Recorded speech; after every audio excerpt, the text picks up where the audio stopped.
Alors, tout d'abord, je voulais vous dire merci parce que vous êtes de plus en plus nombreux à nous suivre, tant sur la chaîne que sur LinkedIn, etc.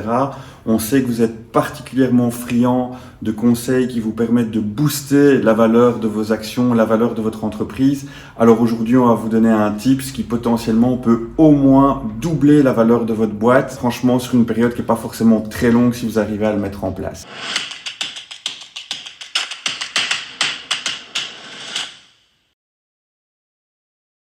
Alors la base de la valorisation d'une entreprise, surtout en Europe, on va travailler sur base du pourcentage d'EBITDA qu'on va multiplier, où on va avoir une vision sur le multiplicatif sur le chiffre d'affaires qui va rarement dépasser fois 100%, fois 70%, fois 150% dans les cas classiques. Si on prend un EBITDA à 20%, qu'on fait fois 7, on est typiquement à 140% du chiffre d'affaires, donc c'est pas très compliqué à comprendre.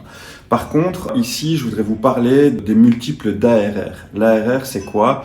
Annual Recurrent Revenue, le revenu annuel récurrent, typiquement des revenus d'abonnement, où vendre 100 abonnements ou 1000 abonnements n'a pas vraiment un impact dans la structure de coût de votre entreprise. Typiquement pour les boîtes SaaS, il y a évidemment une évolution des coûts quand on a 1 million de clients par rapport à 100 clients, mais ça n'est pas du tout corrélé à l'augmentation limite logarithmique du nombre de clients.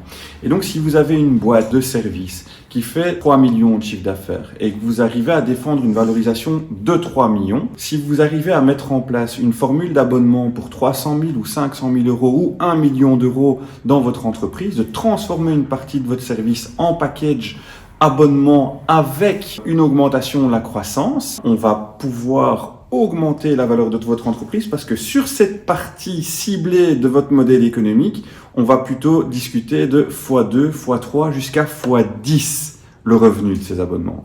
Et donc simplement, si je prends l'extrême de x10 ou si je prends x3 qui est quand même un minimum quand on parle d'abonnement, si je fais 1 million d'abonnements sur 3 millions de chiffre d'affaires, eh bien je vais ajouter 3 fois 1 million, je vais ajouter 3 millions d'euros à ma valorisation de base de 3 millions, je vais arriver à 6. Si je fais 500 000 euros d'abonnement sur 3 millions d'euros de chiffre d'affaires, mais que je suis sur des abonnements qui sont hyper scalable, hyper rentables, hyper scalables, eh bien, je vais pouvoir valoriser 10 fois mon revenu d'abonnement de 500 000 euros, ce qui me fait 5 millions plus ces 3 millions, ça me fait 8 millions d'euros. Votre boîte, elle valait 3 millions d'euros.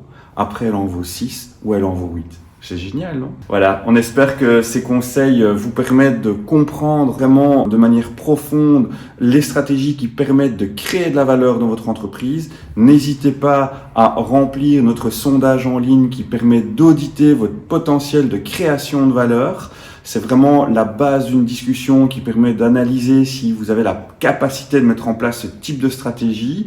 N'hésitez pas à nous contacter pour un conseil personnalisé ou alors à utiliser gratuitement l'ensemble des ressources qui sont disponibles sur notre site web où on vous explique comment mettre ce type de stratégie en place. À très bientôt pour un nouveau sujet et encore merci pour votre suivi.